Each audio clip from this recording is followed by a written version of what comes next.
down. Yeah. What distance are you picking me up? There you go. So why take an avalanche course? A lot of people come into it because they want to gain awareness. If the snow had just occurred, we'd probably have a lot of dendrites on top.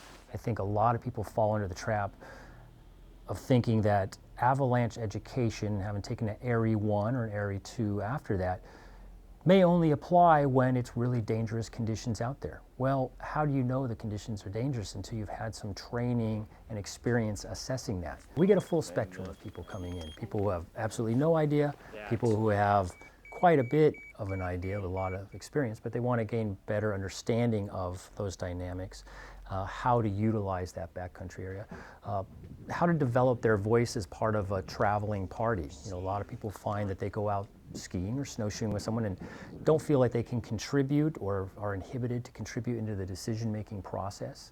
So in the AIARE 1 course, what we're really looking to set up for the student is a methodology and how to use a set of tools. All the way around, okay? Now, my image here shows it in a planar form. We have a lot of people that are moving from the inbound area and want to venture into the backcountry. They haven't gained enough experience or purchased the equipment yet, and so they start with our course. And in fact, it's a really nice way to go because then they can see other people in the course, talk to the instructors, and get a lot of gear recommendations. The hard layer, I don't think we're hitting anything. Yeah, try and remember to cut this way. What do you need for the course is basically basic gear. You need shovel, beacon, and probe, and enough outdoor clothes because here in the Northwest it's pretty weathery. But at the same time, you don't have to own it. You can actually rent it. So it's easy to rent, it's very affordable. So by taking a course that's an AIARE course, you're getting a standardized product that's uniform everywhere and has been agreed upon by all these different instructors to bring out the most important aspects of the education. So after you have taken your level 1 course, you will need to experiential everything you learn, put in practice everything you learn. So that way, when you start having the love or you have the interest in of more science, the more understanding of what's going on at the snowpack level, under to the grain size, well, then is when you take it to level 2. Saw that secondary fracture go down, hit it again. Oh, yeah. There you go. So you can see that bigger piece going down there. One more. Oh, there you go. Okay, so that's kind of interesting because everybody, no matter what medium or background, is going to get something out of it, and we really strive to make sure that the information applies across the board. And I think that's where, like, our guide staff is really good with the depth of background experience, that they could place that information in a climbing situation, they could place that information in a backcountry skiing situation, they could place it in, a near road situation, if you will.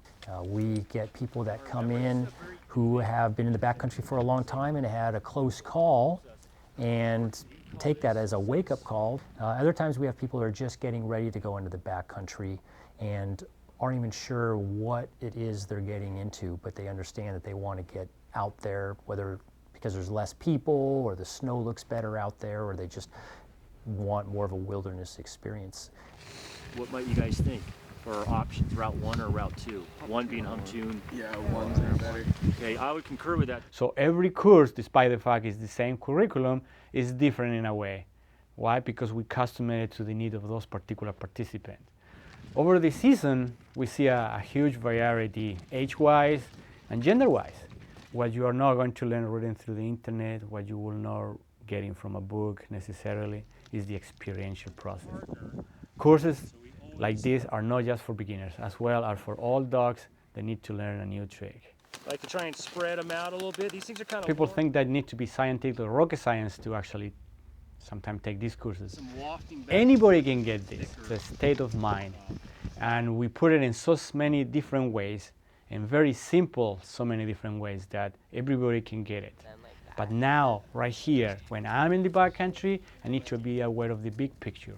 What I need to take my attention to, where my awareness have to be put into, what is the priorities I need to follow first and second and third to stay safe and alive. So we teach that as well. So we teach the big picture at the same time with those small pieces and bits, and everybody is able at the end of the day to understand.